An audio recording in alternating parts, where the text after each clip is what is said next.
Friends, welcome back. I am Jason, and it's winter time, it's upon us, and it's time to get geared up. So for me, that's gonna start with my vehicle. I'm gonna make sure this thing is squared away. I'm gonna make sure it's got all the gear inside of it that it needs so I can be sustainable in nasty time winter conditions. When the roads get icy and I end up in the ditch somewhere, I'm not gonna have anything to worry about.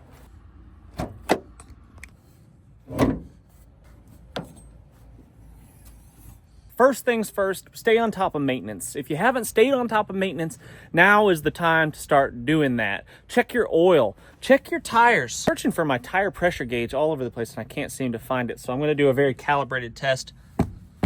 Yep, that checks out.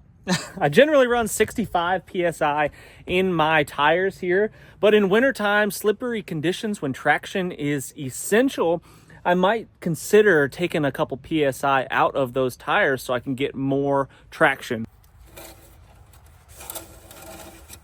Looks like I'm just a little bit low on oil.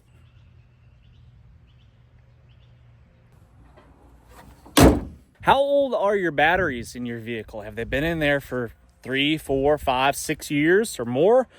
It might be time to swap those things out because a dead battery could leave you stranded in an icy cold parking lot or some desolate place in the middle of nowhere. And that could make for a pretty miserable evening sleeping in your vehicle. Tires, make sure you got decent tread on there. You know, you still got plenty of life left in your tires. These are still pretty good. I've got at least the winter. They'll last me that long. Make sure your spare is good to go. Make sure your spare has air in it. How many times have you even taken a glance at your spare tire? That spare tire that's in the trunk or whatever, what if it's flat and when you need it, it doesn't work for you? I've got basic tools in here, wrenches and ratchets and sockets and drills and all that kind of stuff. Zip ties to help temporarily repair stuff. Look how ugly. Have you ever seen uglier zip ties? Got them on sale. I've got a way to inflate my tires if I should need to. I've got a nasty old raincoat, so if I've got to get underneath this truck and it's nasty winter weather, I'm not laying in the mud, which is fantastic. I've got spare fluids, things to clean my hands off. I've got a jack so I can lift my truck and swap out those tires if I should need to. I'd like to upgrade this to a slightly bigger bottle jack, and I probably will do that. Wheel chalk.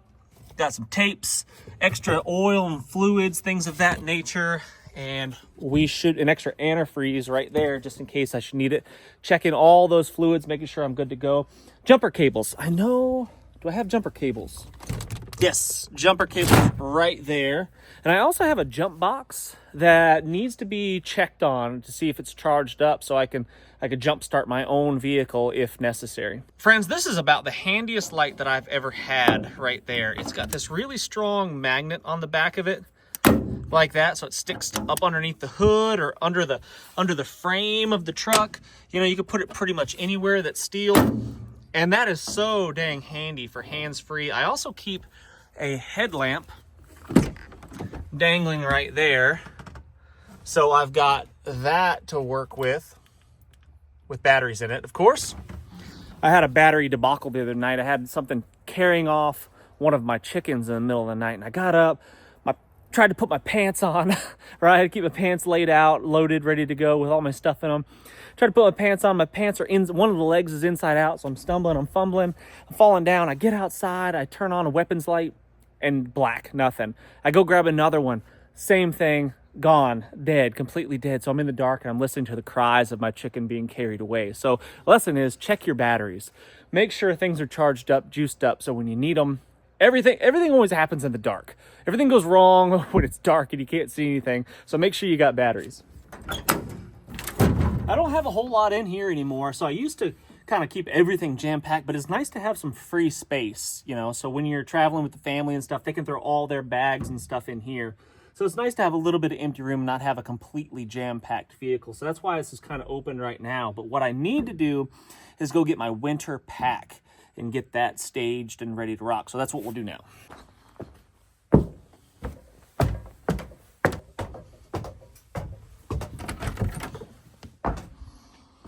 There she is.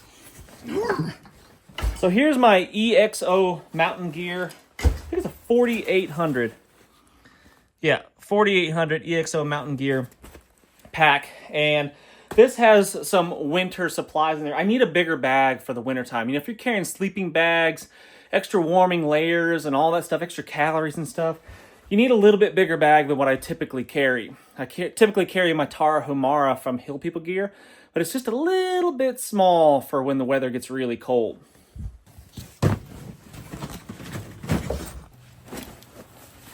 All right, in this pack, I keep my bivy bag. This is my Gore-Tex bivy bag.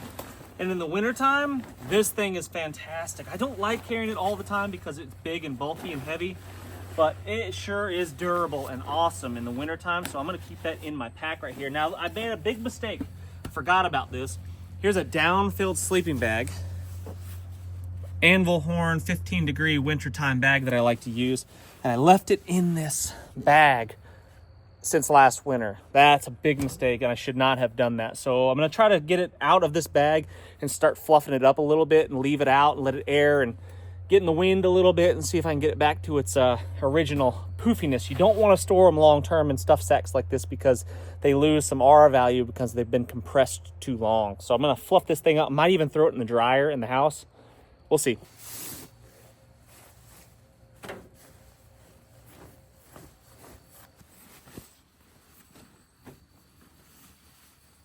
Just some camp chairs so you don't have to sit on the cold, wet ground. That's always a drag. So chairs are nice. So I got an extra tarp that's going in the pack. My bivy bag's going in the pack.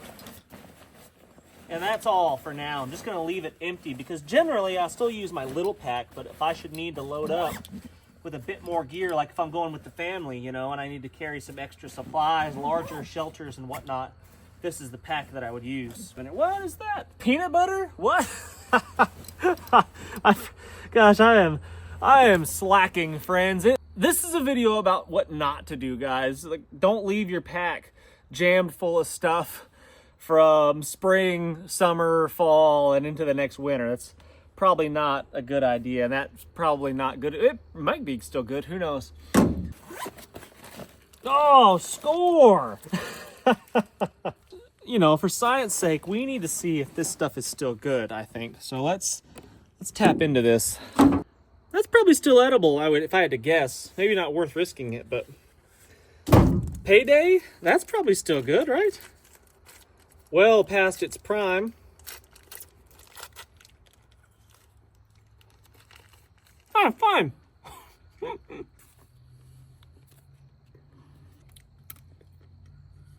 little crunchier than normal, but not bad.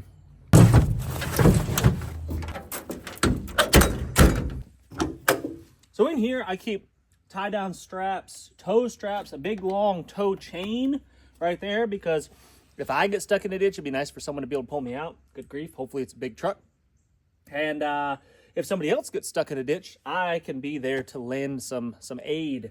So that's what all that stuff is right there. I've even got a come along in there, which is fantastic. It's pretty great. Like, for example, I was helping a friend get off of this frozen hillside over here. Really steep hill, icy, slid down the hill backwards, turned sideways. And there wasn't really a good way to get at him to pull him up or down the hill, really, you know. He was pulled sideways. So what we did was we kind of winched him straight, and then we were able to pull him back up the hill so he could get home. You know, in case I'm feeling fancy, you know, and I want to go out on the town and I want to feel pretty. Get that out of there. Well, these are my rubber boots. I'm going to be putting my rubber boots in there because, you know, when the weather gets nasty, it's night and I'm not wearing the appropriate footwear for whatever reason. I wear my sandals a lot of time in the wintertime. And I need something a little bit more protective. It's nice to have some good solid rubber boots. These are by far my favorite rubber boots. I've tried them all. Muck boots, name it. I've pretty much tried everything. Extra tough. Lacrosse Alpha Burley Pro, Burley Alpha Pro, whatever it is. What happens back here, this platform is good for storage purposes. Like if I'm sleeping on the ground here or I have a cot or whatever, it's nice to have, you know, a table basically to put your stuff on. These ledges work good, but this is really nice. And when my kids sleep back here, I've got two of these and I spread them out and it makes a really nice big platform for them to sleep on. And then me and my wife would sleep underneath. Got some buckets, I've got some wet wipes there. Citronella candle, like Not that that's necessary in the wintertime, but it sure is nice in the summer. A little funnel, a spare bucket that we've used for a vomit bucket. Mountain curvy roads where I live, you know, my kids occasionally get sick. One of my kids especially gets occasionally car sick, but I've got a niece that will get car sick 100%. Always happens. So there's a bucket for that. And then here's 5 gallons of water, at least there should be, and that's empty. The water will freeze a little bit in the wintertime, but it never freezes like, well, I take that back. It has frozen completely solid before, but it's not that often. We get some cold spells where it doesn't get above freezing for a few days sometimes, but generally speaking, the days get warmer above freezing. The nights are gonna get chilly, so.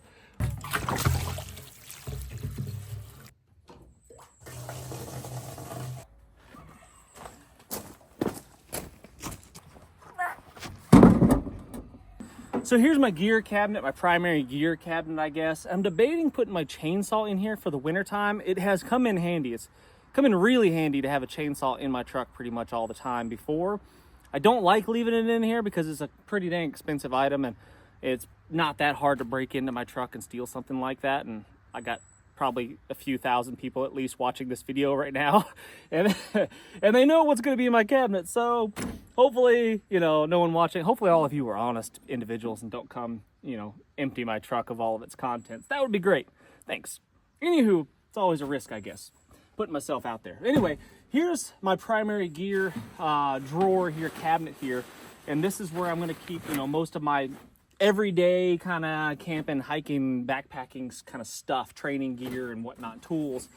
And I also have a Mr. Buddy heater in here, which I almost never use, but my wife really enjoys it in the wintertime when it's frosty and cold. I mean, I've got a sleeping bag that's rated to 15 degrees, so generally speaking, I'm going to be okay, but she gets a little bit colder than I do, so having a Mr. Buddy heater in the back of this thing is fantastic. Like, it's so nice. My flashlight, I've been looking for that. It was clipped onto the corner of my poncho. I'm a mess. You know, I'm not perfect, okay? Judge me if you like. I'm a flawed human being, but I'm working on improving my life. That's what this is about. Maybe that's what this video is about. You know, getting yourself squared away. Good grief. Hey, it's charged. So I've got my sleep pad, my poncho that I sleep under 99% of the time. I've got my ultra light here SOL bivy bag that's gonna go in my Tara Humara pack. This is a cool little addition here. If you've never seen this, this is vinyl floor underlayment, and it makes for a pretty great little ground sheet pad. It's not very much insulation there, but I tell you what, it's a whole lot better than sitting on the wet, frozen ground. It's really nice just to have, I mean, even if you're just sitting your butt on there on a log or something like that, it's pretty great, and it weighs almost nothing. It's really light. And if you take out the pad, if you don't have a pack with some padding in there, it gives it some rigidity and protects your back from getting poked with sharp stuff. Pretty nice, actually. So I like having some of that around. I've got some hammocks in there. Not that I really use those for camping in the wintertime, but it's nice for lounging around, setting them up. I've got my cook stove right here. That's pretty great. It's a double burner that uses the same propane that the Mr. Buddy heater uses, and I have more of that propane right there. So I'm gonna get all of this stowed away right now back where it belongs. It's trying to rain on me today. Awesome. I do love the rain, but every now and then it's like, good grief, come on. Give me a second to get recalibrated here before you bucket down rain on me again. A quick tip that I've shared before, but it's always a good tip to share with people that haven't possibly seen some of my videos before, is stuff sacks. Like, there's a stuff sack for my bivy bag, and there's a stuff sack for my sleeping bag, and there's a stuff sack for everything, like a hammock here. But generally, I don't like to use stuff sacks. Sometimes they're fine, they're convenient, they make things easier for storage and keep things organized, but if space is at a premium, don't use the stuff sack, because what happens is this thing takes a shape, right? It has a uniform, determined shape and size. And now I have to pack around it, and what happens is there ends up being wasted space, air gaps between the gear that you're packing. If you don't use a stuff sack and you just jam and cram stuff into the pack, and you can take your sleeping bag, for example, and you can shove it into all the little nooks and crannies and save yourself a ton of space. little tip for you, little tip. Here is an extra clothing bag that I love to carry in the wintertime. This is my little cinch pack from PNW Bushcraft. I designed this pack and they make them for me and they sell them on their website, PNW Bushcraft. It is a waxed canvas, nearly waterproof. Not waterproof, but pretty dang close. And I keep my extra warming layers in here. Like I have a wool scarf. I've got an extra bandana. I think I've got some gloves in there, you know, hats and stuff like that, extra socks. I keep that stuff in here. And then if I need it, obviously I pull from it. But for the most part, extra clothing and stuff, I can use this as a pillow at night, which is really nice. So like I said, I might throw a chainsaw in here just in case it's necessary. But I almost always, I shouldn't say almost, I always have a machete right there. This is my On3 machete from Bear Forest Knives. It is an excellent chopper right there. Love that machete. I've had this axe right here. This is a Fisker's axe. I've had this thing for over 20 years, way over 20 years actually, probably 25 years I've had this axe. And it has been on many adventures with me and it always rides in my truck. Little PVC sheath that I made for it. And it is a fantastic axe and it will probably last the rest of my life and I will pass it on down to my son or daughter one day. I have a titanium shovel with a custom made not PVC, but Kydex sheath made by yours truly right there. Little shovel just in case, need to dig a latrine or something. Dig yourself out of a ditch. And then I've got my larger machete in here. This one is a Colombian made Galavan machete. Good grief.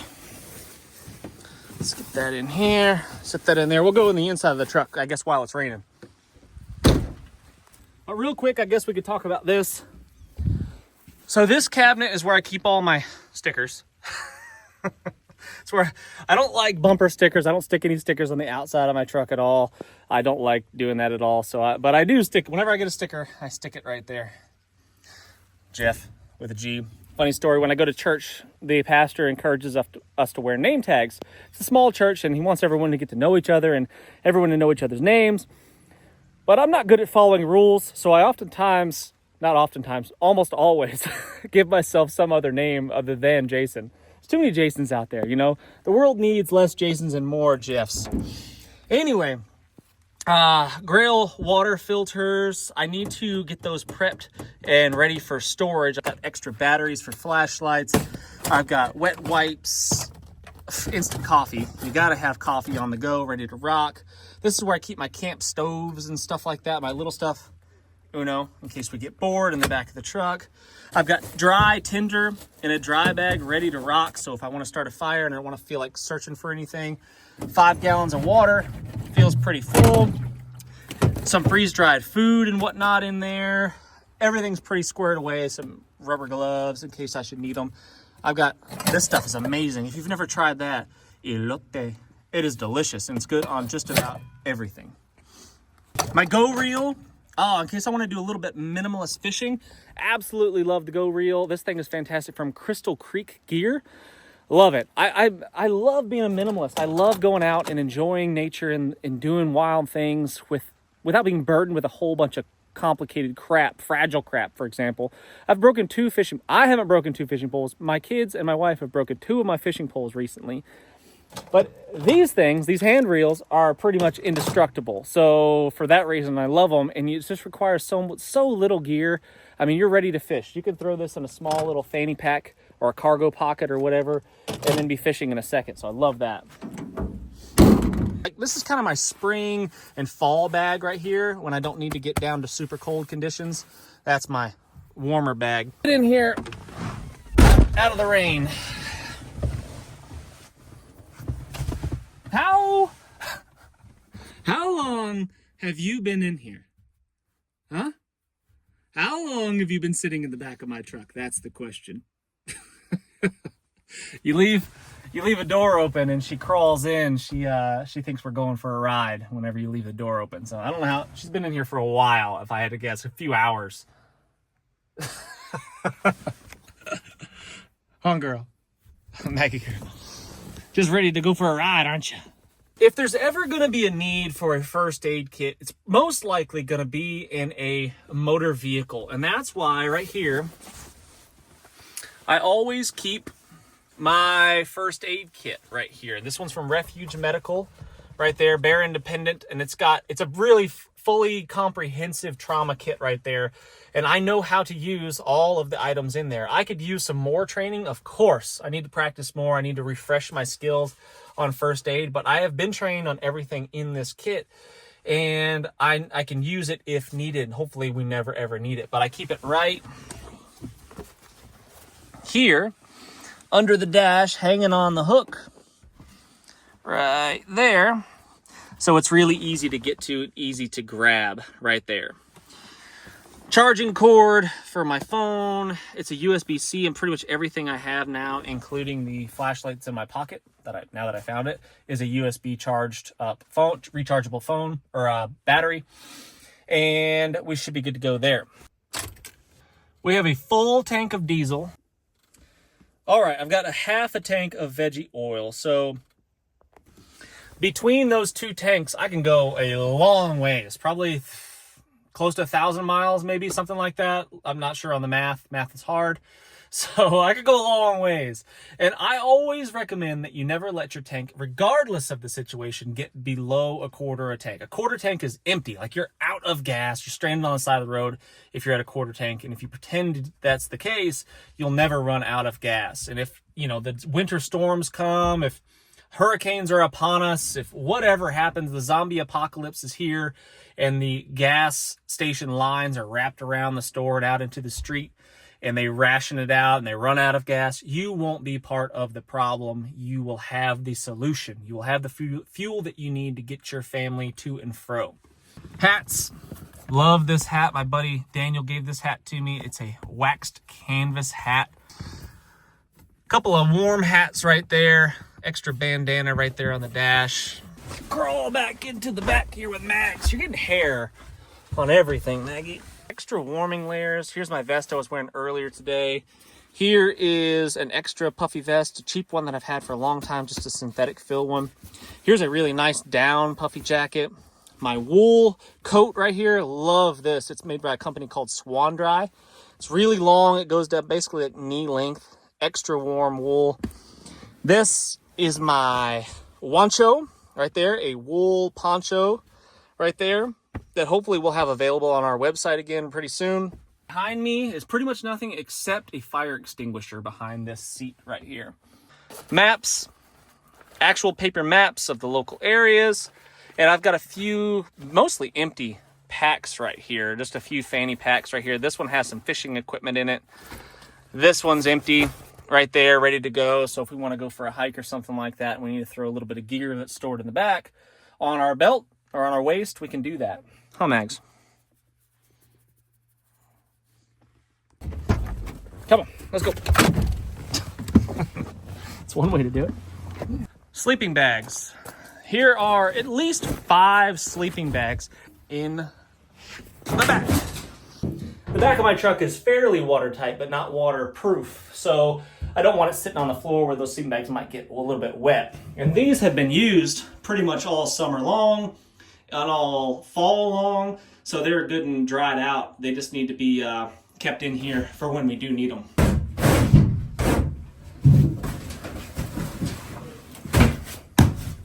So now, if we're stuck in some ravine somewhere, and who knows where we end up, because that's how we roll, we will be cozy, warm, and dry, assuming we survive the crash into the ravine, of course. Friends, if you haven't already hit the thumbs up, please do. I'd be grateful for it. Subscribe to the channel if you haven't done so already. Consider subscribing to Substack. I'd be really grateful for any and all support. Lots of ways to support my small business, my family, in the description and in the comment section of this video. Please hit the thumbs up. Leave a comment. Any comment will do. If you don't feel like talking about winter prep, winter preparedness, vehicle preparedness, then just tell me what your favorite season is. Winter, summer, spring, fall, let me know. Mine would have to be probably spring. I love spring. I love turkey hunting. That's when spring turkey hunting is my favorite thing. Love it. I love when everything turns green, vibrant, pops back to life. You know, everything's busy. The squirrels are active. Love spring. Let me know what you think, guys. Love to hear it in the comment section. Until next time, what's the worst that could happen? Let's just go on 3.